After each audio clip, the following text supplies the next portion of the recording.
ya, buat sekali-kali dulu mondok selawat bisa jawab Allahumma ini atau Allahumma ini al-kawa dan kita yang bina kita Muhammad SAW Nabi Muhammad yang Muhammad ini kawan jatuh tiga ilah roh ini ajakku anak yang salih pangan buat pertama ulama bangga tapi nanti meneng yuk kita program lagi dan apa itu gimana itu malah misalnya masuk lagi anak yang kita laki-laki ahli rampung meneng kabeh apa itu gimana itu malah misalnya dilahi jadi tak sama anak tiga itu saya prosesnya kan dan itu setiap kali mau begitu tidak pernah lupa kecuali Pak Kabi karena racunannya Kabi itu ada di gitu ya bisa panggil Kabi nah ini saya kan berpikir begini ya kadang-kadang orang tua gawe anak ini hilang kesok rasa tunggu besok tunggu dan seterusnya paham ya? Nah ini bagian dari saya mengupayakan untuk mendapatkan anak soleh itu dari situ saya mulai ayo bikin akan mulai dari situ bukan mulainya dari ke situ itu enggak kalau dengan tanya begini kan ada salah itu kan saya pernah debat dengan kosong sama orang sampai itu niatnya dia pas kampung niatnya dia loh tidak kok rahasia loh rahasia mau dia kita masih salah kok ini aku tanya punya istri kayak apa saya salah ya mau dia saya tak tahu oke paham gak? Kalau saya tanya dia dengan Pak gitu satu kan enggak rela masih mau kok gitu paham gak itu? Bagian dari pendapatan anak soleh itu ya harus dimulai dari situ. Kita berakibat, saya bilang sama istri saya, kita ini jadi orang tua kejahatan dadakan. Paham gak? Aku dulu mau itu sedang tak rapi, tak turun. 1 tahun kemudian katakan begitu biar kan? Kan tidak kita belum pernah belajar dari kita orang tua. Paham gak? Nah, gimana kalau mau punya anak soleh, gawe ini aku rasa itu dia kena minggu roke, kan kira-kira makanya nggak usah heran ketika saya ditanya anaknya mau saya jawab, lah aku nih gawe kamu santai gitu. Nanti saya serius, kenapa gawe serius? Diniati barang kok. Itu satu. Ketika saya punya anak, saya pun ngasih nama anak saya itu niat. Tidak waktu karena itu aslinya itu lama. Nawa itu tasmiyah waladi bi Abdurrahman dia kuna aliman sholihan. Ala dunia al-fatihah. Wa nawa itu tasmiyah waladi bi Abdurrahman dia kuna bi riayatil rahman. Saya juga niati kasih nama semua anak sama. Paham gak? Ini orang. Karena saya berpikir, saya pengen dana soleh, saya mulai dari mana? Yang mulai soleh gawe dana.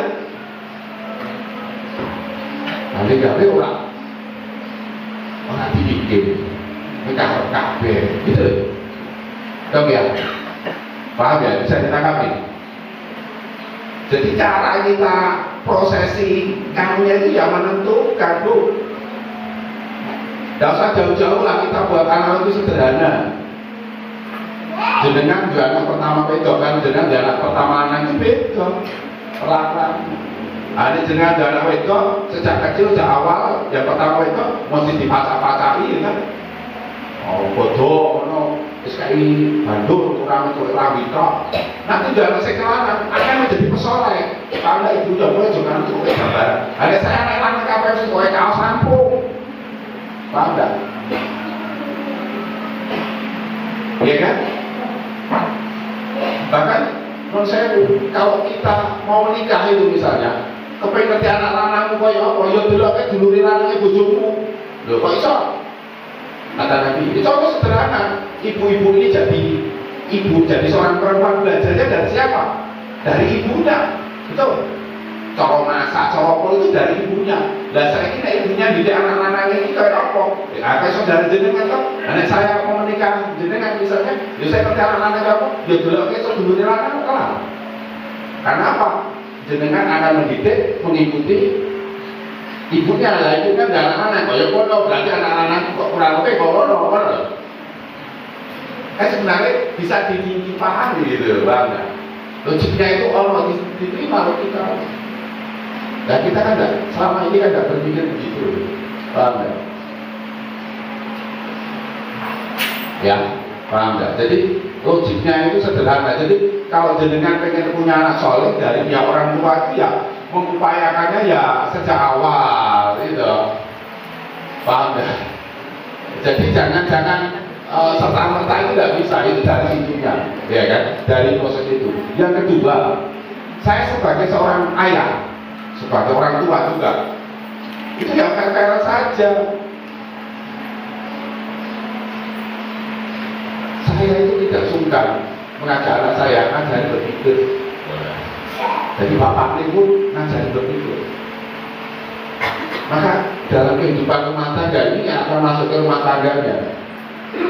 Imam Ghazali itu mengatakan begini, rezeki segala itu nomor siji lahir, nomor batin. Si lahir itu panganan, segala sudah makanan itu. Yang kedua apa? Yang untuk batin kita, untuk hati kita, yaitu apa? Pengetahuan dan pengalaman spiritual. Itu untuk batin kita itu untuk itu. Kadang orang mikir ya rasa cek meneh. Rasa cek ini loh Pak, dedekannya dulu Pak. Itu pokoknya jadi polaran nafkah lahir batin. Ada nafkah lahir apa? Ya dari omah ini lah, apa batin meloni. Ya meloni kok nafkah lahir itu piye? Logiknya masih jadi barang lahir, saya ditoknya barang lahir kok bisa tadi batin itu piye? Dan logikanya sudah salah nih bapak-bapak. Paham nggak? Nafkah lahir itu tidak seperti itu. Nafkah lahir itu seorang suami tetap memiliki kewajiban golekno kamar nggo sing wedok. Sing wedok itu setunggal ngopeni anak, dia tidak koper. Nah, begitu. Jadi bagi saya sebagai seorang suami, saya mengupayakan golekno bojo saya itu nafkah lahir batin. Nafkah lahir itu apa? Ya, representasinya uang lah. Sekarang makan ini itu tuh gambaran siji duit gitu. Nafkah batin, yo aku tetap sinau, tetap ngaji, tetap berpikir. Ya itu yang kemudian saya diskusikan kepada anak saya, kepada istri saya gitu. Paham nggak? Jadi pokoknya itu cukup apa namanya? Jadi bayangkan nih bapak-bapak ini kritik saya bapak-bapak ini. Oh, jenengan itu jangan menganggap bahwa selesai ketika jenengan kerja, balik, ungkang-ungkang, tidak cukup itu. Jangan bayangkan jenengan untuk jam sekolah, jam kilo, enak, negara-negara ini jenengan gak iso. Paham gak? Terus membuat anaknya lah, sekitulah ya kan? Nah, makanya gantikanlah dia, boleh ilmu. Sebab apa? Anak yang hebat itu keluar dari ibu yang kuat. Saya dongkol sama ibu-ibu ya. Saya terangkan sama ibu-ibu. Kenapa Nabi itu mengatakan umuka pintu baru abuka. Pahami baik-baik. Umuka yang pertama karena jangan mengandung, paham gak? Mengandung itu sesuatu yang tidak sederhana. Mengandung itu merupakan sesuatu yang hina jadi mulia ya. Mengandung ya. Paham gak? Mengandung itu merupakan sesuatu yang hina jadi mulia. Katanya apa? Karena dulu kita menunjuk seperti saya ini sekarang mungkin jenengan salaman sama saya cium tangan mungkin gitu. Paham gak? Tapi asal usul saya itu nutfah, sperma, paham gak? Jadi orang masih belum nyambung. Benar? Jujur aja. Itu bisa menjadi begini, dirubah dalam bentuk yang namanya itu mengandung yang punya ibu-ibu semua. Paham gak? Yang kedua, ibumu karena dia melahirkan, bapak-bapak yang gagah ini belum pernah keluar darah demi anaknya. Jenengan semua sudah keluar darah. Yo, bapak saya lahir rambut putih ngaco. Serius kan? Jenengan lahir tuh keluar darah. Pak suami jenengan itu belum keluar darah. Nek kesel yo kodok kesel. Saya belum bisa terbayang kalau jenengan itu darah. Dicari warna kendel gitu. Paham gak? Paling mati. Ibu itu sudah keluar darah anaknya, bapak-bapak itu. Paham? Jujur, kenapa Nabi mengatakan umuka yang pertama umuka yang kedua melahirkan, umuka yang ketiga ngopeni. Saya itu orang dewe, ngopeni anak itu kosong. Udah namanya tangannya itu kayak gini berotot, paham gak? Gue bilang anaknya rapat jam. Dia jujur. Gak apa sih, paham gak? Bahu perempuan ini lebih kuat dari bahunya bapak-bapak, Anda. Betul banget itu. Betul memang. Maka ini saya sampaikan juga. Nah kalau kemudian baru setelah itu pintu baru aku bilang, nah jangan tanya sama saya. Loh, kenapa bapak tren? Karena sering bapak sekarang kan. Paham nggak? Nah ini penting Bu. Jadi jangan mengerti maksud saya. Jadi anak yang hebat itu keluar dari ibu yang kuat. Jenengan pahami manapun juga jago kalau bakal kawin ngeremi ngetos gitu. Mari itu sing ajan golek tangan sapa? Bapaknya mau mbak Ani? Mbak Ani. Saya bukan mengatakan jenengan ini bukan begitu, maksudnya semua hampir singkong gitu, singkong sing golek kok ngono. Sing golek tangan mbak Ani, bapaknya teko iki paham enggak? Jadi saya mau mengatakan peran seorang ibu baik secara natural maupun secara tarbiyah itu sangat kuat Bu, paham enggak? Ya tegasnya saya mengatakan anak yang hebat keluar dari ibu yang kuat. Umi saya itu Bu, saya masih teringat Bu, menurut saya Bu, ibu saya itu dodolnya dagang gulung, paham enggak? Mentung. Nah, kalau wajah cilik itu dulu, ya wajah cilik itu, ini wajahnya, saya tuh apa namanya ada sempat minyak kelapa ditaruh leket, paham ya? Seperti dengan kono, dan lintas, usuk-usuk, gesek-gesek itu usuk-usuk, lalu adrenalin itu ditaruh wajah cilik lalu diberbeda ini, paham ya? Setelah itu umi saya itu ngambil pakai tangan, beda kanan kiri tubuh apa kulitannya itu sensitif macam itu. Dan suatu saat saya coba begini dong, tak culuki, saya dari orang panas sosial, terus nampak saya, paham ya? Bilangnya apa? Saya baru sadar iya, seorang ibu demi anaknya makan, orang tidak sakit loro, paham ya? Paham ya? Saya baru sadar, ibu saya seperti itu. Nah itu tarbiyah sebenarnya, paham nggak? Menanamkan mental beda maka bagi saya jadi laki-laki pantang mengeluh. Jadi saya mengatakan tubuh boleh bermandikan perut, tapi hati pantang mengeluh. Jadi kan anak yang kuat, maka saya berani betul saya di Jogja. Saya bukan orang kaya, tapi saya punya keberanian itu. Paham nggak? Jadi ibu-ibu pernah mendengar nggak ungkapan seorang ibu mengatakan anak indok tak ungkal mana, paham nggak? Jadi seorang ibu melihat anaknya uripe rekoso ino gitu, lalu ibu itu berkata anak indok tak ungkal mana, maksudnya gimana sih? Seorang ibu itu seakan-akan jolokan anak rekoso itu kepengen dilebokkan endok, dilebokkan tangkap, terus kan jolokannya makai wae rasa metu gitu loh. Senajan main rekoso rapone ojo pisang-pisang joloke anaknya rekoso itu kebahagiaan seorang ibu terbayar itu, paham ya? Saya hanya menggambarkan seorang ibu, paham? Artinya itu apa? Jangan saya ditanya sama orang, dosen anak soleh itu indikatornya apa? Oh bukan salah menurut saya, bukan IP-nya, bukan apa, bukan. Anak yang soleh itu apa? Anak yang manakala kedua orang tuanya, khususnya ibunya melihatnya dia bahagia, itu anak yang saleh. Salat itu sampai sama Tuhan. Paham? Anak yang soleh itu apa? Jangan buat ibunya gelo. Terus itu aja sederhana. Lek ngandung, lek ngopeni, lek lahirno gitu. Dengan apa? Dengan kelakuan kualitasnya itu. Maka aja itu cita-cita saya. Bagaimana membuat ibu saya dan saya tersenyum. Sederhana kan? Tidak usah dikasih indikator anak soleh itu anak yang pakai pensis, pakai itu enggak menurut saya. Itu saja sama Tuhannya. Bayarlah ibumu. Paham gak? Sing ngandung kue, sing lahirno kue, sing ngopeni kue, bayar belum iki sosok alhamdulillah. Koyo-koyo hamil meneh dana mah gelem berbodol gitu. Ya toh? Itu loh Bu, saya mau bagi di kantor apa namanya? Ibu apa namanya anak yang salah itu tidak seperti bayangan orang. Bayangan orang itu anak yang soleh itu yang ngaji itu udah itu urusan you. Urusan yang anak soleh kita saya, ya aku berarti bahagia sudah selesai. Maka saya sering katakan kepada anak saya, Pak, apa itu bahagia dengan Abdurrahman Ali. apa tidak ingin membanggakan Pak?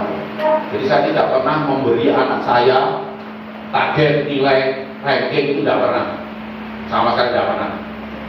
Karena saya tahu kenapa, apa kok tidak pernah ngasih, karena itu tidak jaminan kok bisa hidup, tidak bisa jaminan kalau hidup itu lain lagi. Jadi saya kira-kira sudah memberikan gambaran bagaimana keharusan orang tua yang harus dilakukan untuk anaknya menjadi berkualitas itu, gitu, paham nggak? Ya lenggawe yo sing bener, didik sing bener, jenengi yo ditungake dan seterusnya dan seterusnya. Ya, jadilah ibu-ibu yang kuat mentalnya. Kenapa? Karena keluhan seorang ibu bagi seorang anak itu sudah menentukan masa depannya.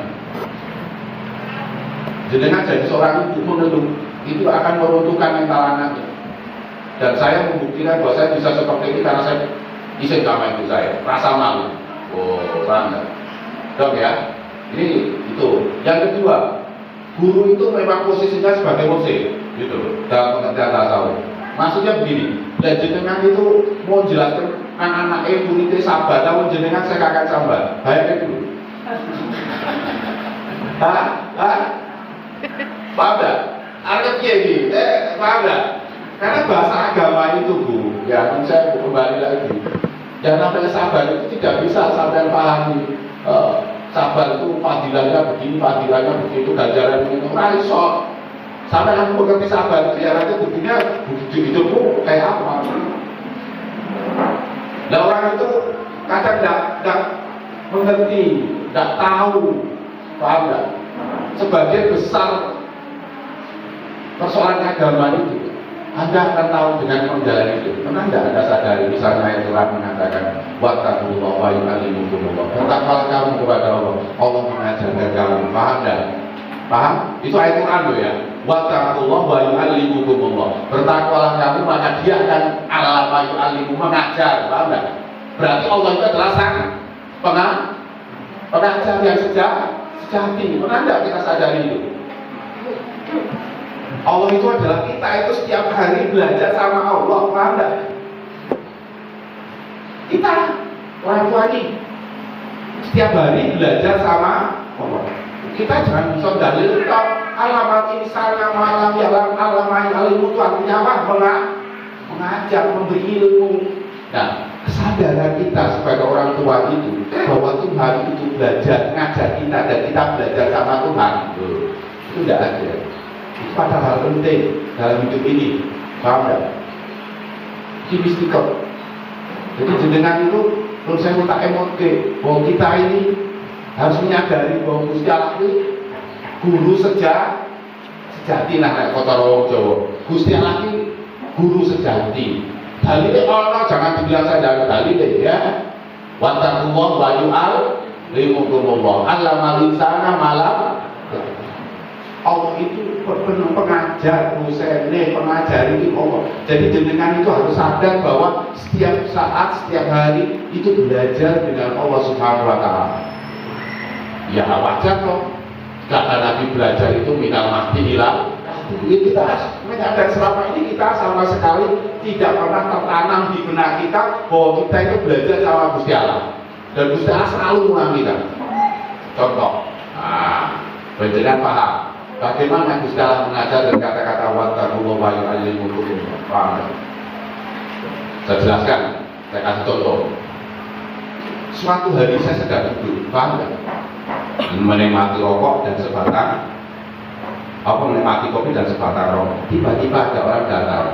Assalamualaikum, waalaikumsalam. Mau kenal apa? Iya. Dan lama kemudian dia keluarin proposal, paham nggak?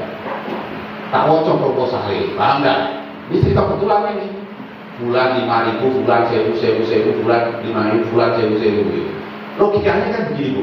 Kalau saya harus memberi orang itu infak sesuai dengan proposalnya, maka maksimal mana itu cilik dan juga kecikan itu. Mana lah? Nah nanti dia melakukan karena mau duit, paham nggak? Ngei mau infak. Lah saat itu saat saya itu ono duit 5.000 10.000 langsung tak ulung, paham nggak? Lah kebetulan nggak ada. Lah saat itu saya lalu teringat dompet saya, lalu teringat isi dompet saya, paham nggak? Nah saat itu di dompet saya itu isinya tuh atusan karo eketan. Nah kan sudah dipikir bahwa tuh Nah, kan gitu. Ini jujuran tak ceritanya sama jadinya. Nah, saya mikir dobo. Nah, antara yang saya pikir itu ada 3 hal yang saya ingat. Satu, ini Pak. Tuh, pas saya Arab infak itu kok kayaknya kekasannya di Abu Dhabi. Paham nggak? Zaman semula itu saya belum punya mobil. Saya tuh kalau rumah tuh masih Honda Beat gitu. Saya tuh pernah ngasih di Kiai siapa tuh? Saya di cedak pabrik semen cara itu, Honda Beat merah itu. Pak Adi, di rumah dia Honda merah itu kan. Nah, di situ tuh. Itu ini saya itu. Sana itu. Orang bersedih itu. Dia ini gondrong itu, paham nggak? Ya, saya ngasih di situ tuh. Itu saya pakai Honda Beat itu, kostar aja itu. Paham nggak? Ya saat itu tuh gampang ini tuh. Aku akan ngeni mau ke pakai dengan kasane, le nyambung lalu. Maksud Pak Honda tuh, mampu yang apa gitu. Dan pertanyaannya begini, nek wong arep pakai dengan kasane nyambung lalu loro iki diterang. Jawab aja. Enggak kan? Untuk awalnya, untuk emane, untuk kopi deh, paham nggak? Oke, dan cepat. Saya tanya lagi di dalam lagi, ya Allah mesti kula junjungan yang ini, ya Allah kok mak niki kalian apa kayak muka kasar yang juga itu ya Allah. Yo nek kok ini wong rasa delok iki ya Allah. Tak marah perang delok kasane kan delok banget. Kok malah kalian itu ngomong akeh. Coba saya jenengan bayangke sih. Paham enggak? Hah? Nek ana wong arep infak, siji kalian kasane nyambut gawe sing nomor kalian butuh kira-kira ditemu ora? Tapi jujur. Jujur dia nek wong balik. Maka tadi saya mikir gini lho, nek wong iki tak kei 100.000, yo dhek disusu, bener mau itu. Padahal ana ra susu dhek minta ijol kene mriko ora bali kan dadi mikir dawa itu. Paham enggak? Lalu next time saya ditanya lagi sama Allah. Ya Allah mesti kula jenengan yang niki kok kemutan mau kemutan kasar bisa niki kelingan duwe. Juk niku yo ora sadoloke karone, ora bisa. Bahasa saya baru mengamati LS nambani duwe. Iki pos kota nang dulu tekan dhewe mesti pambu jika berarti kowe butuh kok saya paham enggak? Pertanyaan saya begini Bu, kalau jenengan arti pakai kasar yang kanggo gawe kelingan duwe sing akeh lalu apa? Terkiat si nampak itu kira-kira dia metu orang enggak. Lalu saya tanya lagi, ya Allah mesti kula tunjukkan yang ini kita kok mau ngeten yo dijawab kowe nek aku pak rasa nduk kasamu rasa nduk kuduku rasa nduk sing nampak delok aku sing rezeki niku lan dene paham enggak? Lalu saya keluar masuk itu pengalaman itu seperti itu biasa kan. Lalu saya baca ayat Quran wa idza qila lahum anfiqu mimma razaqakum wa qala alladziina kafaru lil ladziina aamanu mimma yasha'u wa ta'ala in antum illa takdzibun. Bukan itu nek dijawab infak ngomong nang iman, apa aku dimakani wong gitu kan. Sisa Allah bisa kerso. Berarti saya ngerti, mental building wong kafir itu kali. Paham enggak? Mental building wong iman sama wakil, mental building wong apa wong kafir itu akhlaknya itu nek wong iman kuwi lo mandang soalnya lo mandi gitu sampai saya terakhirnya mengatakan begini, subhanallah ya Allah Gusti kula itu diparing kertas kalian panjenengan to ahli kala kula niku nglakoni perintah panjenengan infak. Paham enggak? Saya diberitahu oleh Allah ketika saya menjalankan perintah ini diberitahu apa? Saya nambah mungkin loh Zen bisa nonton perkara itu macam kuat siji boleh duit terkosong mikir butuhnya dewi seneng dulu LE wong liya wis kuwi nambah kemudian Allah kuwi bahkan sing kowe marah kowe gak mau gelem ngakoni campur tangan Allah dalam usaha rezeki manusia. Tiga saya 4 hal ditanamkan langsung ketika saya melaksanakan ibadah itu saya diajar oleh Allah 3 hal langsung. Maka saya ngomong sama bujuni saya begini Bu, wis tak kasih lo setelah ini manusia itu macam keturunan baru sibin tidak tahu ya kayak si 2 tusuk konde itu kalau ada 3 tusuk konde itu masih ragu bakalan mau kita dimasukin yang tidak ada badan apa? Cici oleh itu terkosong menurut mikir duit diri nomor tahu senang dulu ekonomi kita bakalan sedikit dan saya bisa tahu itu gara-gara menjalankan perintah Allah yaitu infak. Itulah yang lamanya Allah memberitahukan kepada saya. Jadi saya lalu ngerti itu loh yang namanya Allah itu mengajar manusia. Jadi panjenengan infak itu kayak ngerti gitu. satu hal yang menjadi problem jenengan. Paham? Makanya bedanya wong iman karo kafir itu tak sederhana kok. Wong iman ngakoni campur tangane apa, nek wong kafir gak gelem ngakoni campur tangane apa. Dadi nek wong kafir takoki rezeki nang tanganmu sekolah di sekolah nyambut gawe, nek wong iman takoki duwe wis di peparingi Gusti. Nah, karena motivasi orang nyambut gawe seperti itu. Maka saya membuat status itu gini, nek wong itu pengen rezeki lancar. Paham gak? Iman dan percaya dengan karo Gusti Allah. Kalau saya tanya jenengan percaya iman karo Gusti Allah, Bu? Dalam boleh rezeki hitungannya percaya? Ya, jawab dah. Percaya tak sampean? Mas, Pak. Jangan percaya dengan karo Allah lan hitungannya dalam boleh rezeki? Percaya? Saksi ya? Percaya dia? Nah, iya. Pertanyaan saya kedua sama jenengan, ya, pahami baik-baik. Miturut pengalaman jenengan, graduate kosoran. Mereka kosong, ya kan? Lah saya kan bayangin sih Pak, bapak-bapak ibu-ibu. Ono wong ditakoki kowe percaya karo Allah lan pitulungane, pitatus tenang, disekseni wis. Ditakoki meneh, golek itu sampai itu kosong bayangin dulu. Gimana letak imanmu? Loh, bener tak? Bener ora? Loh, sampai ngakoni campur tangan Allah kok isih muni rekoso iki yo imanmu nang ndi? Loh, Gusti Allah nulungi sampai saya muni rekoso gitu loh. Paham enggak? Oh. Coba baca sih. Ya, kalau pelajaran seperti ini jenengan dapatnya di mana? Di dosen, di kampus enggak mungkin. Anda harus belajar dari Tuhanmu seperti itu. Paham enggak? Paham enggak? Coba. Tadi dia berpikir kosong Pak. Siapa yang bilang menira kosong? Ngaco. Semua saya kasih tahu, makanya saya bilang, nek jenengan anak yang agama lah, dulu. Coba bayangin dulu. Wong ditakoki HP itu, kowe percaya Allah lan pitulungane? Percaya. Tenang, gitu. Benar, dia tak ditakoki mana dibalik mana ditakoki sinapur. Nek menurut pengalamanmu, boleh itu kosong.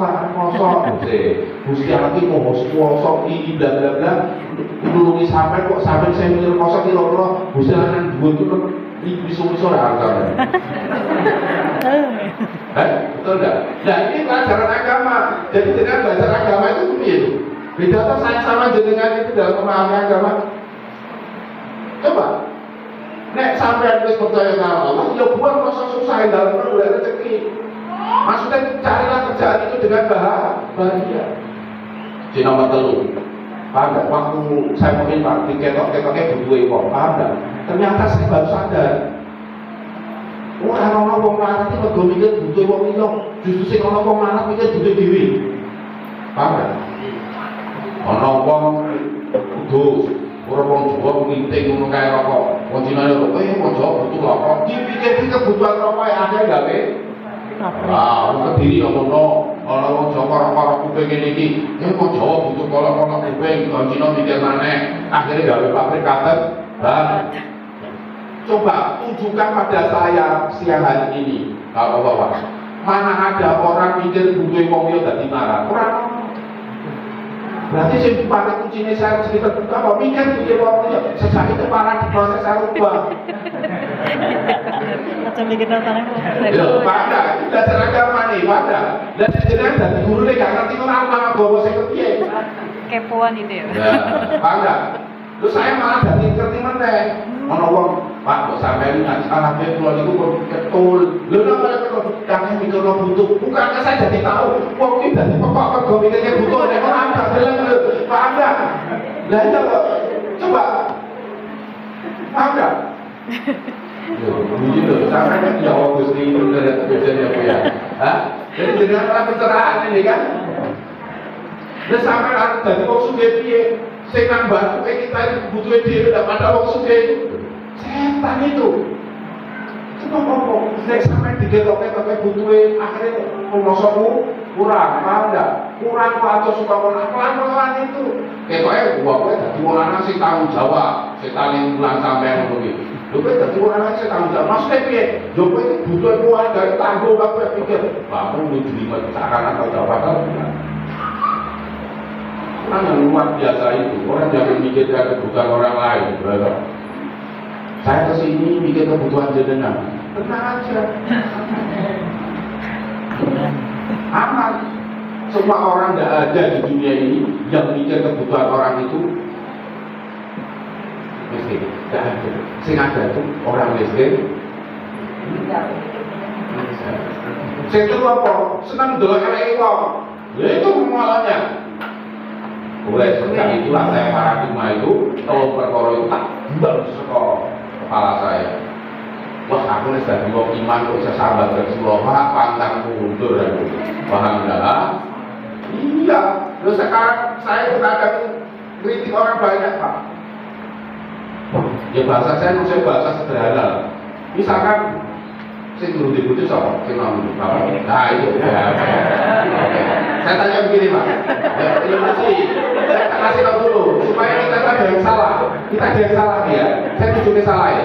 Misalnya begini, nek jenengan saya tak suruh jalan dari Cilacap ke Surabaya, rekoso orang. Jawab dulu, rekoso. Oke, ya jawab jenengan rekoso ya, paham ya? Jenengan pernah mau 7 bulan pernah? Pernah ya kan, pahami baik-baik. Satu mau dengan 7 bulan itu diletakkan bubur di sampingnya, suruh nengok dia kosong ya? Kosong ya. Kan pertanyaan saya yang ketiga, kosong di Pak. Sampai saat ini mati ke sekolah Cilacap dengan Surabaya kan pas sampai di posisi nengok bubur ini. Terus jawab. 7 bulan kan belum bisa mikir. Lah kosong mana? Loh, sekarang kosong mana? Karena belum mikir jadi lebih rekas sama 7 bulan ya. Sampai kan proses investasi ya, itu aja. Nah pertanyaan saya begini, saat sampai seperti itu menghadapi penderitaan yang seperti itu, siapa yang selesaikan? Ibu muda Bantu ya. Makanya jawab saya apa? Sekali lagi, saya itu mengatakan buat diri saya sendiri. Perkosone aku urip wis tanggung karo wong tuaku, aku nek nglakoni curahan buat apa aku sambar? Itu lama. Paham nggak? Paham nggak? Ini pendidikan buat yang lain. Lah agama yang saya terima, gitu. Paham nggak? Jadi pantang bagi saya, isin buat saya, sampai Rasulullah, gitu. Terus iya, makanya saya bilang apa? Pendidikan itu dari situ, gitu. Paham nggak? Untuk mendidik karakter itu dari situ. Gitu. Oke, paham ya? Sekali lagi, saya mau mengatakan begini Pak. Jadi guru itu posisinya menjadi manusia ya, saya sepakat. Cuma untuk memahami tertentu dalam agama, dia butuh pengalaman, untuk mengerti pengalaman. Bagaimana agama itu dipahami seperti saya ini katanya, mau memahami iman dosa salah kok. Iman saya kakek sabar. Nah, bagaimana gurunya menanamkan itu, ya, seperti itu. Nah, terakhir ini buat bapaknya tadi. Pertanyaannya tadi lagi. Hah? Ya.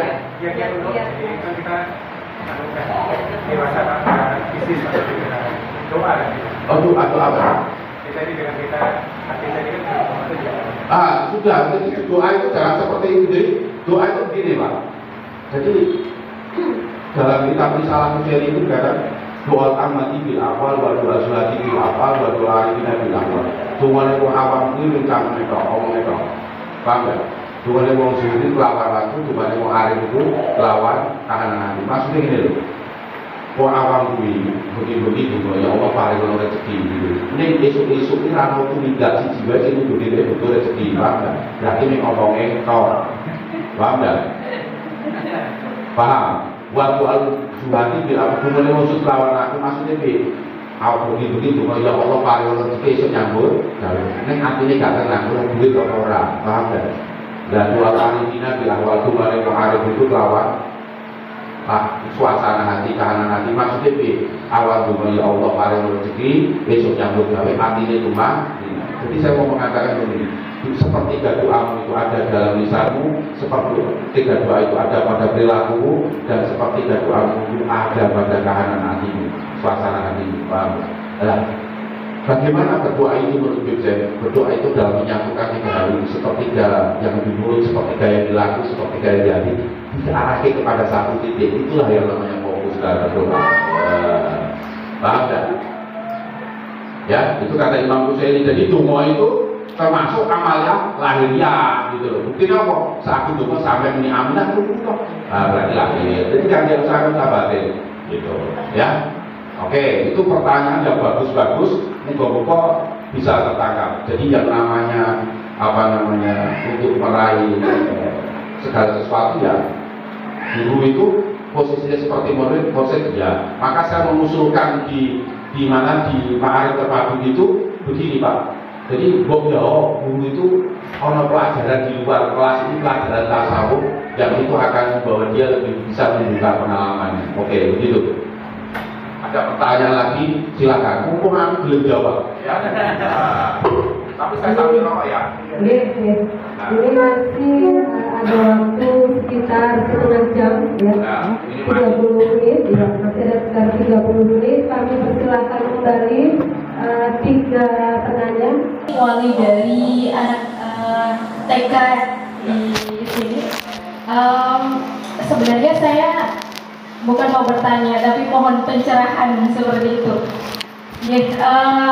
Saya ini asalnya dari Jogja Pak, dari Pegunungan Menoreh. Ya. Kalau ke tempat Bapak kurang lebih ya 45 menit sampai ya. Dan Sutilan. Jadi saya di sini kenapa saya menceritakan asal saya dari mana? Karena saya ini mohon maaf Pak, untuk agama itu bisa dibilang nol seperti itu. Karena lingkungan saya itu kebanyakan juga Buddhis dan agama-agama lainnya seperti itu, mungkin dibilang kejawen lah Pak. Nah, ketika saya menikah dan punya anak, saya itu sangat bertekad untuk besok anak saya ini masuk pondok seperti itu. Kenapa? Biar mungkin agamanya lebih baik daripada orang tuanya. Nah, permasalahan saya saat ini yang bergejolak gitu Pak, hati seorang ibu.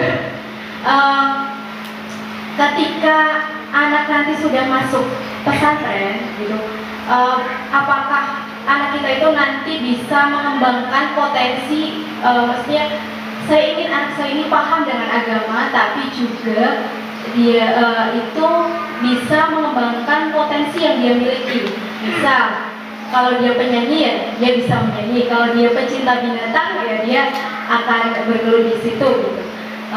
Jadi sebagai orang tua itu apa sih Pak yang harus saya lakukan dan harus saya biar bisa yakin gitu loh bahwa pesantren ini bisa membawa anak saya untuk memahami agama yang lebih bagus dan juga bisa mengembangkan potensi yang dia miliki gitu. Ya. Seperti itu. Terima kasih Pak. Assalamualaikum warahmatullahi wabarakatuh. Waalaikumsalam warahmatullahi wabarakatuh. Satu pertanyaan berikutnya. Oke, silakan dari Bu Guru dulu ya. Monggo.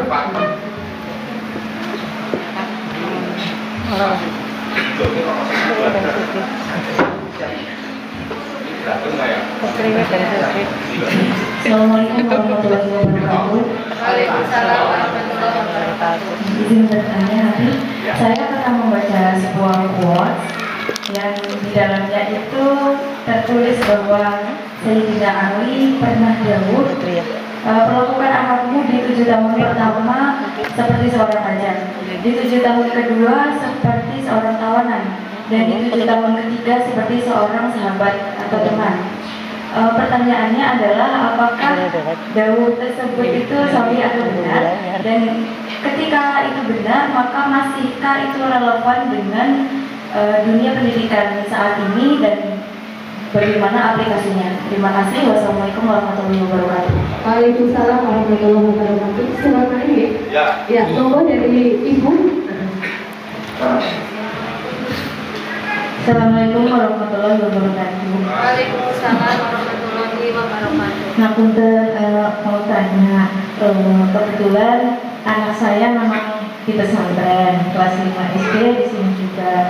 Nah, bagaimana saya cuma mau tanya, untuk ideal anak itu masuk pesantren itu kira-kira umur berapa? Nah, tadi kan itu ada pembelajaran yang tentang pendidikan itu memang orang tua ya Pak.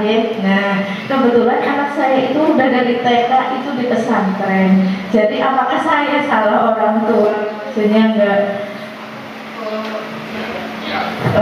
misalnya dikira saya melalaikan untuk mendidik anak kayak gitu atau keberpun dia panggil ngapunten gitu saja. Jadi soalnya kalau di lingkungan saya itu memang nggak ada pesantren, jadi kebanyakan mereka masih anak-anak dipondokin sama orang malas kayak gitu. Jadi ngapunten saya itu sementara tidak cukup baik. Wah, pertanyaannya bagus-bagus. Bagus-bagus dari apa begitu awal-awal ya. Tapi saya sebenarnya lebih ingin menjelaskan pada penjenengan itu bahwa menjadi pengajar agama itu tidak sesederhana yang dengan bayangkan. Jadi mau ngerti agama, makanya saya tadi membuka dan pernyataan begini. Agama itu suatu murid, ini rasa kerja, paham ya? Ini sekolah itu suatu kerja, ini rasa murid, paham? Diferensialnya itu ya. Karena mengajarkan agama itu sesungguhnya ya, jadi tugas seorang mursyid itu kan mengubah bagaimana yang mutungan menjadi tidak mutungan, yang malas menjadi yang giat ya. Itu tugasnya seorang mursyid itu gitu loh, paham ya? Kalau saya boleh tanya kepada Bapak tadi, yang membuat jenengan tidak bisa ke Surabaya itu kan bukan jenengan tidak sanggup itu. Oh sama sudah gede gitu kan, saya ke jalanan Surabaya, yo ngerti arah Surabaya, ya kan. Nek jenengan kesel yo ngerti lereng, ya kan. Nek jenengan juga yo tahu medaya bebas sugo, itu kan bisa ya. Semua everything semua bisa diselesaikan. Yang membuat jenengan tidak bisa ke Surabaya itu kan bukannya jenengan tidak mampu, tapi karena jenengan tidak mampu kan begitu. Yang dengan dari juga kosong gitu. Nah, gitu. Saya memulai dulu sama ibu-ibu itu dan ibu tiga dulu. Mulai dari sini, saya ingin mengatakan begini. Buat pahami baik-baik, ini penting. Kalau seandainya nih Bu ya, saya mau mengangkat meja ini, paham? Mau mengangkat meja ini ya. Lalu bapak-bapak ini bilang, diwakili sama Pak Andi bilang, Habib, saya bantu ya. Nah, gitu kan? Berarti Pak Andi dan teman-teman itu sebenarnya sudah menawarkan bantuan, pertolongan, benar ya? Nah, lalu saya jawab begini, saya bisa S2B, saya ewangi sama teman-teman saya bisa sampai 3 kali, paham nggak?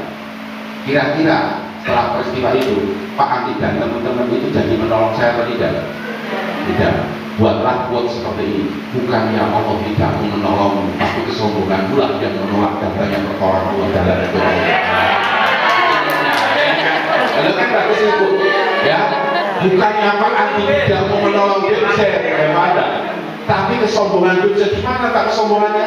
Pada saat saya mengatakan saya bisa, paham nggak? Itu adalah sebuah kesombongan itu, paham nggak?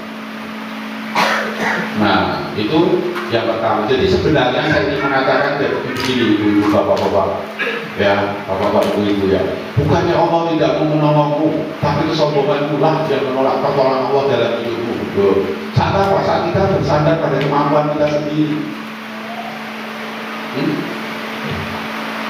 Di mana letak saya takut bersandar pada kemampuan sendiri? Pada saat saya mengatakan saya bisa, berarti saya sedang bersandar pada kemampuan saya. Otomatis Pak Andi dan teman-teman orang melu lewati kan gitu.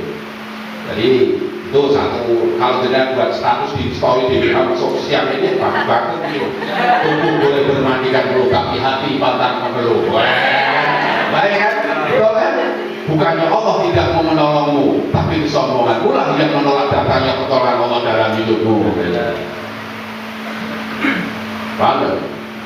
Ya kan? Tidak ada yang bisa menjauhkan manusia dari pertolongan Allah. Sebab sombong. Wah.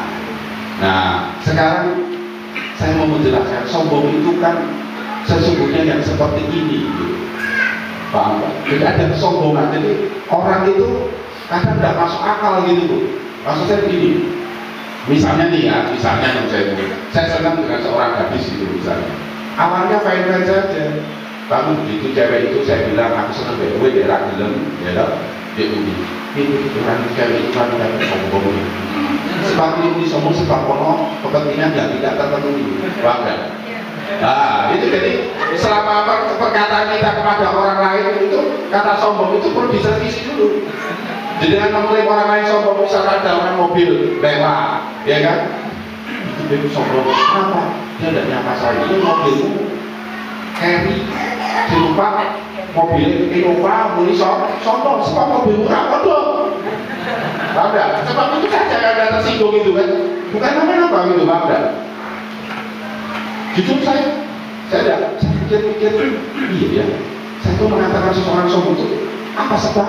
Satu, kadang-kadang karena kepentingan saya tidak terpenuhi, gitu kan? Misalnya kesana sama dengan tidak terpenuhi, lalu saya mengatakan, oh sampai mau ikut sombong, gitu kan?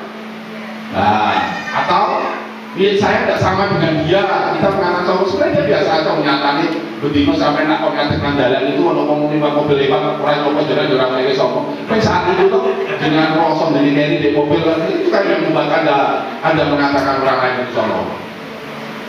Sama. Saya bilang, nah pertanyaannya itu begini, saya mau menjelaskan kepada jenengan begini. Jadi tangkap dulu ya, sombong itu ya. Saya itu pernah menolong adik saya. Nah ini cerita.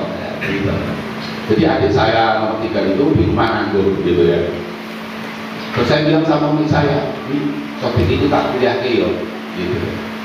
Dan kan, mari ngono, apa?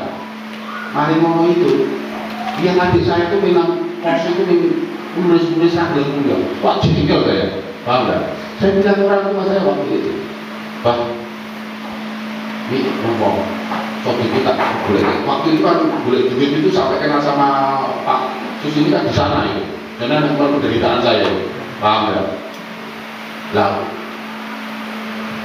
seperti itu tuh, intinya gini loh, saya tuh jengkel gitu ya, macam gitu loh, kan anak adik saya itu kayak begitu gitu loh, paham nggak?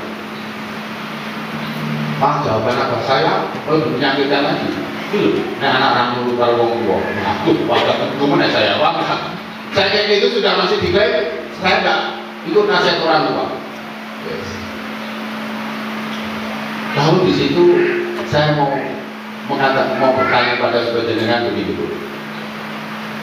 Nek menurut jenengan, nek Gusti Kanjeng Nabi kuwi pengen Abu Thalib, Abu Jahal misalnya, Abu Lahab misalnya, dari Islam, dari wong iman, bisa apa bener? Kalau saya sampai ada caranya. Jadi kan tahu kan, paman Nabi itu Abu Jahal, Abu Lahab itu kafir semua kan? Kalau seandainya Nabi itu berharap sekali Abu Lahab sama Abu Jahal itu dari wong Islam, benar atau salah? Pertanyaan saya, benar atau salah? Mantap. Benar atau salah? Betul ya, sepakat ya? Saya kutipkan satu ayat Quran dulu. Innal ladzina kafaru sawa'un 'alaihim a'anzartahum am lam tunzirhum la sama halnya, sama saja Muhammad, apakah engkau ingatkan atau tidak engkau ingatkan Muhammad, mereka tidak akan beriman. Paham nggak?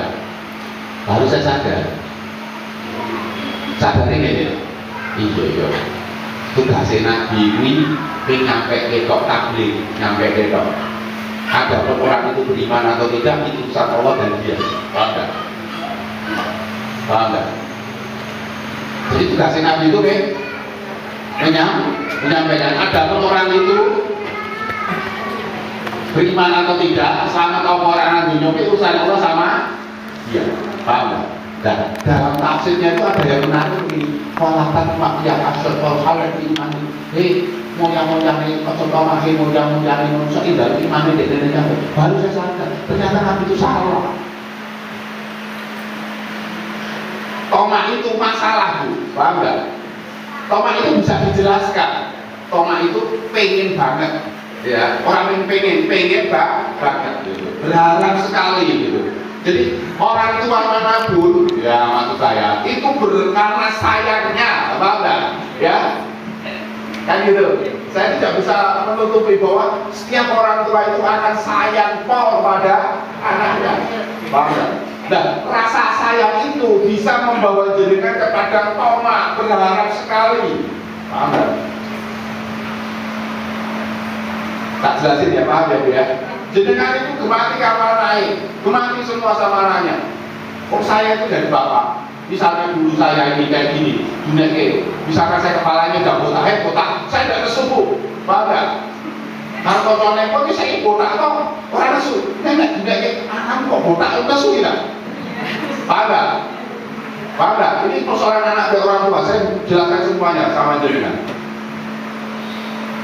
Nah, ternyata di dalam hati saya itu saat nolong adik saya itu ono tomak, paham nggak? Ini tomak itu problem. Jadi saya teko wong sugih umpamane kalau ana tomak ini dari perkara orang itu kan punya kelorin gitu. Makanya kan begitu. Jadi kita ini kalau kita bisa membuang tomak kita, apakah kita akan mengatakan orang kaya itu boleh? Bisa enggak? Kita itu mungkin mengatakan orang yang misalkan jenengan datang ke orang kaya di dalam hati jenengan sudah ada rasa berharap sekali dikasih duit gitu ya. Datang ke orang tua itu tidak apa orang kaya tidak tahu orang itu. Setelah pulang gimana? Anda bisa mengatakan bukti karena di hati jenengan itu ada. Dan tomak itu rasional. Kenapa? Karena antara jenengan Rasul dan Abu Thalib itu ada hubungan darah. Wajar. Kayak jenengan dan anak jenengan. Ono tomak iya wajar. Nah tomak itu apa toh masalahnya? Ketika anak kita geser titik, ya itu judulnya serat apa? Nah, sebenarnya jenengan itu kan seorang ibu membayangkan anakku ini piojor poso mangan jenengan mengupayakan itu kan langsung sayang jenengan itu. Kendalikanlah ketika kita mendidik anak itu dengan rasio supaya jenengan tidak bablas emosional. Dong ya maksud saya? Dong ya? Jadi jenengan ibu-ibu ini begitu sayangnya sama anak sehingga tanpa sadar itu rasa tomak berharap sekali anak bocor poso itu gede banget gitu loh. Sehingga Anda menghindarkan sesuatu itu begitu dramatiknya gitu. Begitu anksitik ngomong stres gitu loh banget. Sebenarnya yang stres itu jenengan sendiri anak yang saja. Paham nggak? Bisa diterima? Penjelasan saya, ya kan? Nah itu yang makanya sekali lagi bapak-bapak ibu-ibu jenengan pulang agama itu tidak bisa kalau belum ahlinya, belum mengalami sendiri kayak gini ngerti gitu.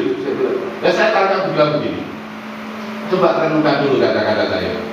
Orang ngomong, aku kapok ngurungi gue itu. Ada pernah kita ada ucapan aku kapok ngurungi gue. Coba ada renungan.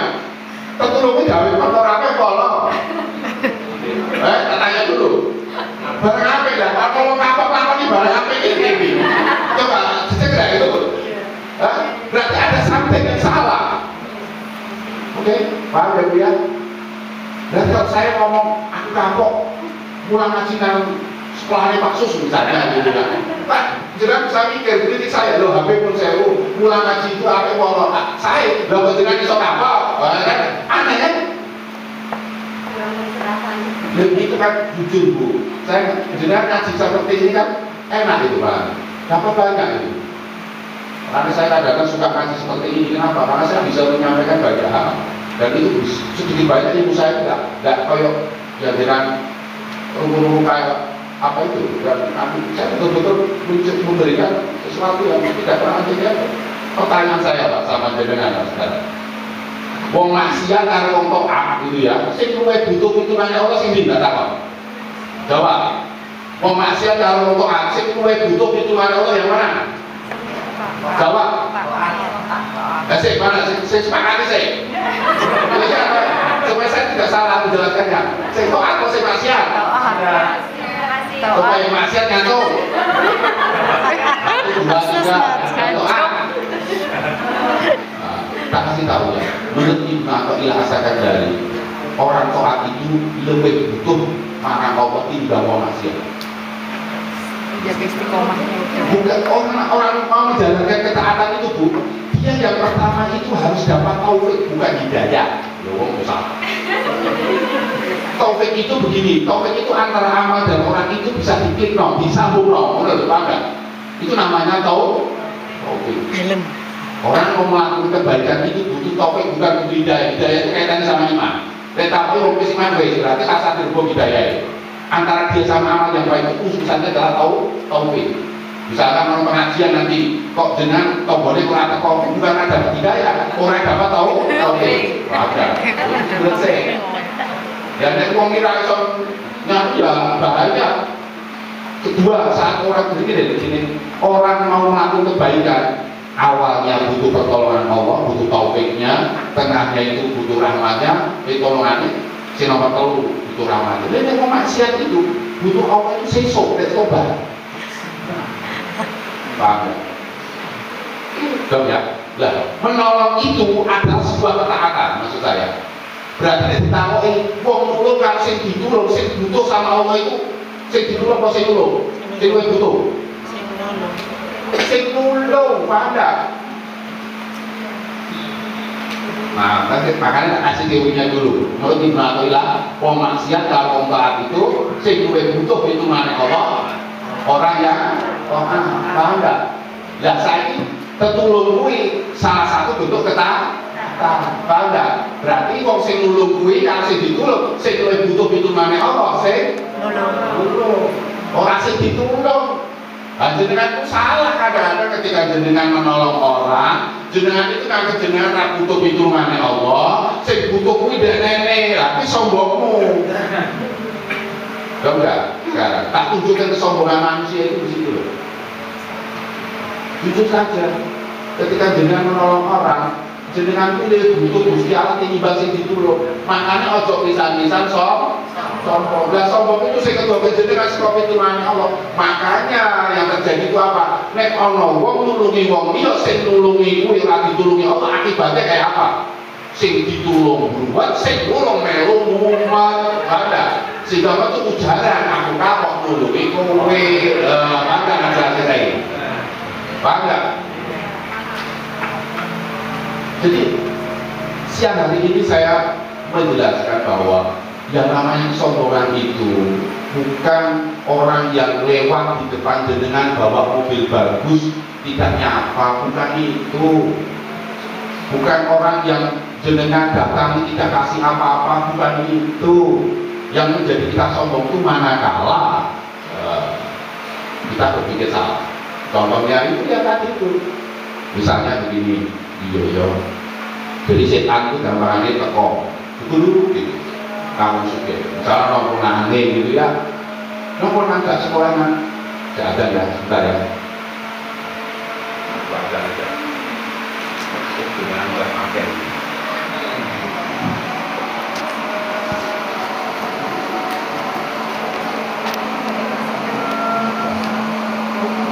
Lanjutkan ya. Jadi begini loh bapak-bapak ibu yang saya hormati. Ya, ketika misalnya ini analoginya, jadi lihat ponakannya ini, kalau ini, nah itu sekolah, misalnya orang bapak di rakyat itu di habis misalnya begitu. Lalu muncullah dalam hati sampean yang dulu begitu, paham? Dan yang dulu itu apa? Paham nggak? Tapi setan ini teko, gitu. Ini sangat juga dari jenengan. Bu, Pak, rokokan. Nek dulu kita dalam mobil akeh. Ayo, apa? Ini kue ragati ponakanmu tekan siji ramu kok. Haram kok, bangga akeh ramu. Lalu kita tanya lagi dulu. Dan kira-kira ponakanmu iki siji iki bisa nyambut gawe. Yo iso wong dasare barang oke. Bener toh? Ujungnya. Lalu terakhir nek ponakanmu iki nyambut gawe, ponakanmu nyambut gawe nasibe wae ora. Yo apa? Nah, akhirnya muncullah dalam pikiran kita tak turunane sapa ngerti nasibe owah, paham enggak? Paham enggak? Pertanyaan saya paham banget. Nasibe wong ku ana ing asale Gusti Allah, paham enggak? Lah kowe kok wani-wani menungso kok wani-wani arep ubah nasibe wong sing dicekel Gusti Allah. Sombong kok. Nah, sombongan yang saya maksud itu nah makanya ana wong niat nulungi tetanggane para ubah nasib itu bukan persoalan ikhlas atau tidak ikhlas, ada kesombongan yang tersembunyi. Wah, yang itu harus sedikit dengan jelimet gitu, paham ya? Lah nasib wong ki ana ing asale Gusti Allah. Lah jenengan kok coba-coba ute-ute. Wah, kan orang iki. Coba pahami enggak? Paham ya? Nasib anak jenengan ki nang asale Gusti Allah. Bukan di tanganmu. Di tanganku anak saya, paham ya? Dan kesadaran iman Islam seperti itu ya dicekel sih. Nah, makanya saya mengatakan begini, gitu. Kalau kita punya anak, maka kita sekolahkan, kita ngajikan dan sebagainya, sadarilah paham tak? Nek nasibe anake sampeyan iki ana ing asale Gusti Allah. Ojo pisan-pisan kon utek-utek. Nek utek-utek yo wani sampeyan. Nah, akhirnya apa? Nah, diuji kita dengan anak kita. Maka kalau saya boleh mengatakan itu sama kita begini, kita sebagai orang tua, dengan sebagai guru, lakukan apa yang Anda tahu dengan maksimal, paham? Jangan sampai ada rasa yang berlebihan, itu rasa tomak kita, sayang kita berlebihan, sehingga kita jatuh ke dalam ketamaan, sehingga kita jatuh ke dalam kesombongan, dalam hati merubah nasib orang yang ada dalam genggaman Tuhan. Itu yang jadi problem, itu yang orang hati. Enak kok. Sama saja, saya cuma ngomong begini tuh, apa yang saya sampaikan apa iso merubah nasib orang kok iso. Nah, kok saya ngomong itu kok pengen merubah nasib jenengan berdua saya, umat saya sampaikan aja dengan profesional, dalam arti profesional itu sesuai dengan ilmunya. Sisanya saya doakan jenengan semoga paham. Itu sih yang kita bisa lakukan. Jadi jenengan didik anak itu santai saja. Kan itu jawabannya, ya kan? Santai saja, lakukan apa yang semestinya Anda lakukan. Anak kita lakukan apa yang Anda lakukan, yang Anda tahu lakukan, gitu. Jangan ada rasa tomak, sebenarnya bukan rasa khawatir, sebenarnya ketakutan jenengan, sayang jenengan. Ya, rasa anakku jauh sampai kaiso mangan, anakku jauh sampai uripe kosong, itu sayangmu, tapi sayang ada pahammu. Itu jangan sampai mengganggu. Jadi jenengan hilang musewi ya. Ketika kita berbuat baik, kok kita bisa menggunakan kesombongan itu, berarti kita membuka diri untuk ditolong sama Allah. Tapi kalau kita masih ada sombong, berarti kita sikap kita tertutup dalam dari pertolongan. Anda bisa bayangkan sekarang secara spiritual, wong didik anak orang itu dengan anak bijak bapaknya mumat boleh mumat gitu. Ini santai loh, saya ngajari pendidikan anak itu seperti itu, Bang. Nah, yang terakhir ini ya, pendidikan itu tetap relevan ya, paham nggak? Omongnya saya dinali tetap relevan. Anda bisa pahami di sini ya. Saya juga menjadikan anak saya sekarang ini yang sudah gede, Abdurrahman itu kayak konco duduk, kita ngobrol tentang ini tentang itu gitu. Karena saya ngomong begini, Mbak, boleh nggak Abdurrahman menjadi diri sendiri? Boleh, tapi jangan lupa jadi diri. Apa jadi diri? Bisa motor kita? Boleh loh, ada. Saya nggak ngomong. Boleh nggak? Saya menjadi diri sendiri. Boleh. Tapi ingat, jangan lupa jadi diri. Nah, orang tua itu seharusnya memberikan jati dirinya kepada anaknya. Dan biarkan anak jenengan mau jadi dokter silahkan, mau jadi insinyur silahkan, tapi jati dirinya kok ngerti agama. Wah, itu jati dirinya. Jadi anak itu ngerti diri. Jadi jenengan jangan coba apa namanya antara agama sama sekolah gitu loh. Paham nggak? Misalnya dengan yang putri dan anak wedok gitu loh. Bu, boleh nggak adik menjadi penyanyi? Silakan, tapi jangan lupa jati diri. Apa jati dirinya? Anda harus pakai jilbab dan kayak itu jati diri. Ini manis sekali menjadi diri jenengan gitu. Jadi jangan lalu Anda mencoba untuk menuju antara agama sama tidak agama gitu ya. Itu harus jalan bareng-bareng. Dan yang terakhir, bapak-bapak, ibu-ibu yang saya hormati, sebenarnya percayalah, nek anak Anda itu orang kali, sudah itu saja.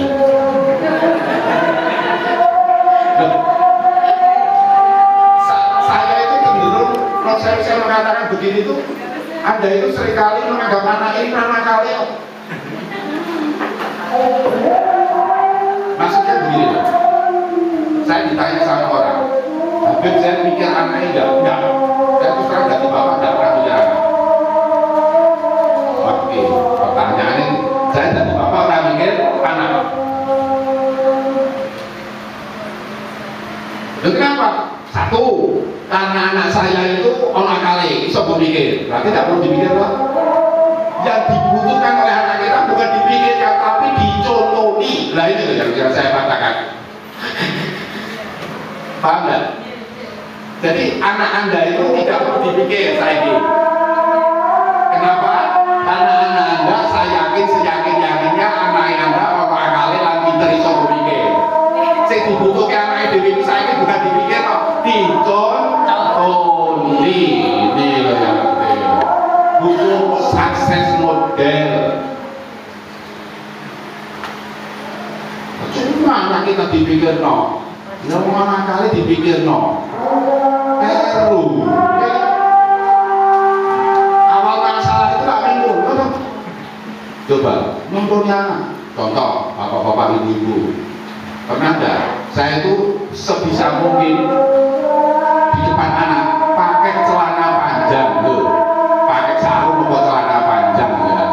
Saya tidak pernah membiasakan di depan anak saya cekaan gitu. Tidak pernah. Kalau cekaan tidak pernah. Karena anak saya itu butuh contoh, paham nggak? Nah, jadi contohnya, menurut saya sebagai seorang ayah di rumah, paling nggak training lah, saya bawa training ya. Saya tidak pernah apa jenenge, bukan masih tak gini loh, atau training sama apa tidak pernah saya. Paham nggak? Ini jadi tua itu sekarang yang dibutuhkan anak-anak kita sekali lagi bukan dipikir no, wes bu aku iso anak kali iso mikir dan sekarang sedang belajar berpikir itu loh bu. Sehingga aku butuhnya sakit contoh nih gitu. Nah ketika anak itu kehilangan teladan, istilah lakotkan apa di Rasulullah suatu asal Rasul itu model sukses model itu contoh ya. Nah ini yang dibutuhkan contoh. Nah, anak kita butuh apa? Anak kita tidak usah dipikirkan, tidak usah khawatir pak. Kecuali ya kadang-kadang saya dipikir kayak gitu.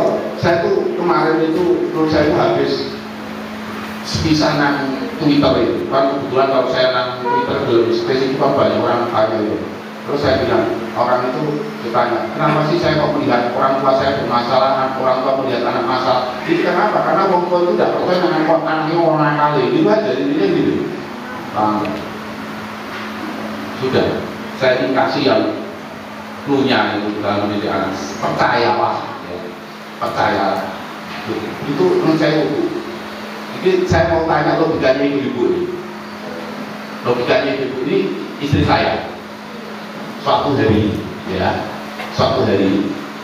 saya tuh buka buku gitu, belakang bukunya orang saya paham dan kangen tengah-tengah buku ya. Saya nggak tahu, nah terus tak buka kok, terus istri saya tanya, Inggris, ini di desa model tuh, kok kayak ini, kan gitu kan saya ada nggak tahu. Istri saya jawab, aku nyelengi kak Zen, ya. Lalu istri saya tanya, ini yang apa? Itu saya jawab, somong-somong kasil rambut itu akhirnya baru itu jawaban istri saya. Nah, dari perspektif jenengan, tindakan istri saya itu benar atau salah? Ya jawab saya istri kompak. Benar. Benar atau salah? Benar. Nah, saya jawab sama istri saya, aku tidak mungkin loh ini.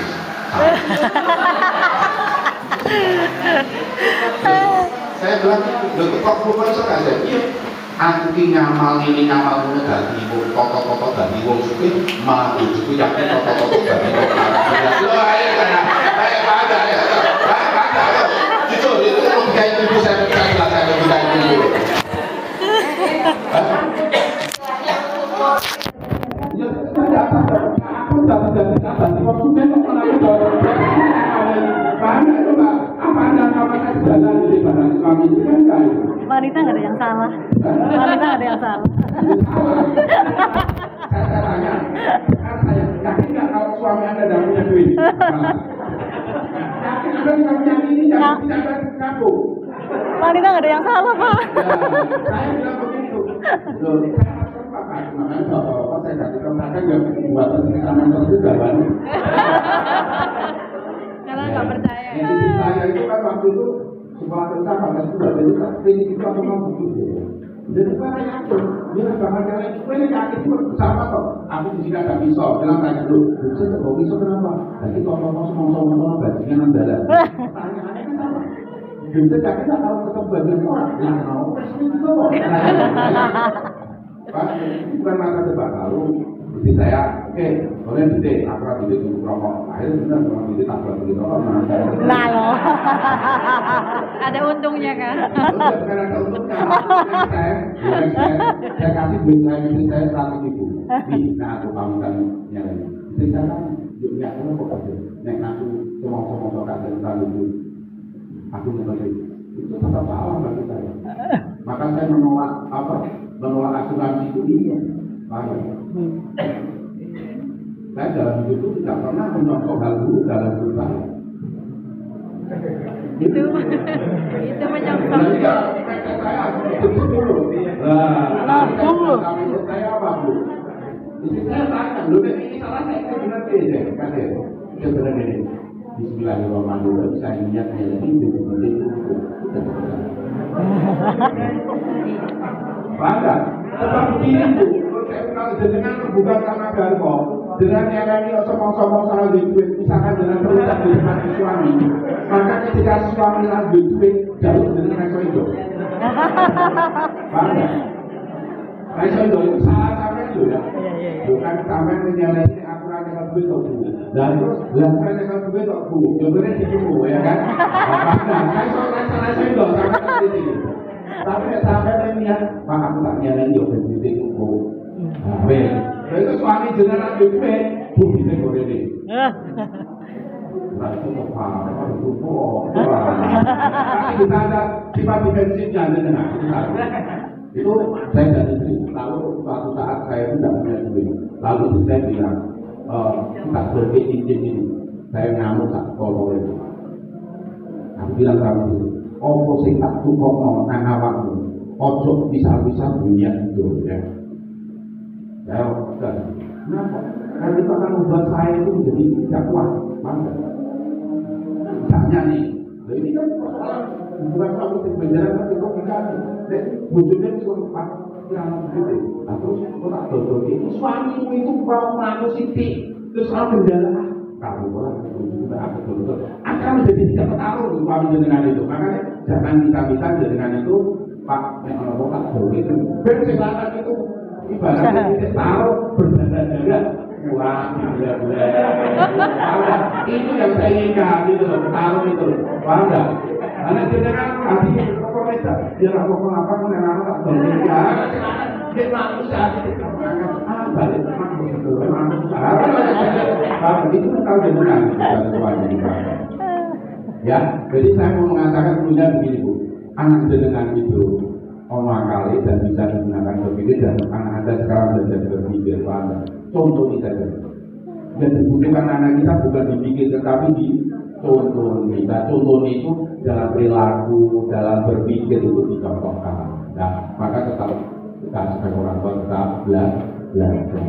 Saya kira itu yang bisa saya sampaikan pada siang hari ini komunikasi manfaatnya itu. Nah saya juga kalau dengan mau mengajari anaknya bahasa Arab, belajar bahasa Arab bisa lihat di channel YouTube saya gitu.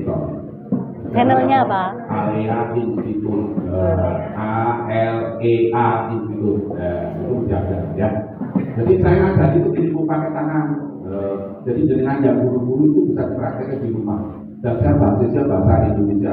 Insya Allah jenengan lima tidak akan mengalami kesulitan. Itu saya jamin. Kalau jenengan pun bilang sama saya, misalkan saya dikasih soal latihan, tak kasih soal latihan.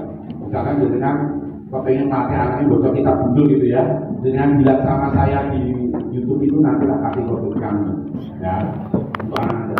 Oke, terus kita semangat jadi bongko, jangan pernah menyerah. Gitu. Ya, anak kita butuh latihan.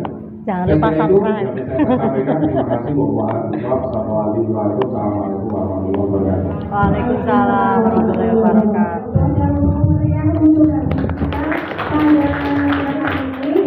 Alhamdulillah sudah banyak sekali memberikan wawasan kepada kita, memberikan apa namanya ya, wawasan, inspirasi dan lain-lain sebagainya untuk menjadikan kita lebih baik.